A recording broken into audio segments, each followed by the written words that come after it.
తిరుపతి జిల్లా చంద్రగిరి మండలం శ్రీవారి మెట్టు మార్గంలో ఏనుగులు కలకలం సృష్టించాయి. 11 ఏనుగుల గుంపును డ్రోన్ కెమెరాతో పంప్ హౌస్ వద్ద అధికారులు గుర్తించారు. మరింత సమాచారం మా ప్రతినిధి నారాయణప్ప అందిస్తారు. నారాయణప్ప, ఏనుగుల సంచారంపై వివరాలేంటి? స్వప్న, చంద్రగిరి మండలం మిట్టపాలెం సమీపంలో అడవి ఏనుగులు సంచరిస్తున్న దృశ్యాలను అటవీ శాఖ అధికారులు డ్రోన్ ద్వారా గుర్తించారు. శ్రీవారి మెట్టు పరిసర ప్రాంతాలలో ఈ అడవి ఏనుగుల గుంపు సంచరిస్తుండటంతో అప్రమత్తమైన టీటీడీ అటవీ శాఖ అధికారులు సమన్వయంతో ఆ ప్రాంతాల్లో సంచరిస్తున్న ఏనుగులను అటవీ ప్రాంతాలకు తోలికి ప్రయత్నాలు ప్రారంభించారు.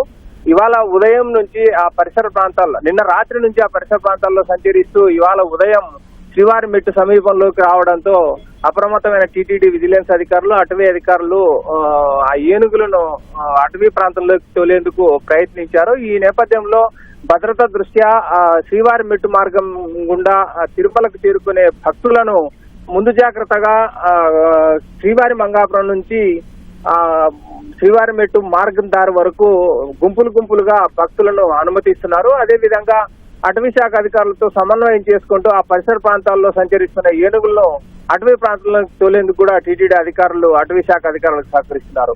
ఆ మిట్టపాలెం మండలం, చంద్రగిరి మండలం మిట్టపాలెం సమీపంలోని సత్యసాయి నగర్, ఎస్టీ కాలనీ ప్రాంతాలలో పెద్ద ఎత్తున ఈ 11 ఏనుగులు పంట పొలాల్లోకి వెళ్లి మామిడి చెట్లు, అదేవిధంగా అరటి చెట్లు, మరోవైపు వరి పంటను కూడా పూర్తిగా ధ్వంసం చేశాయి. దీనిపై రైతులు తీవ్ర ఆవేదన వ్యక్తం చేస్తున్నారు.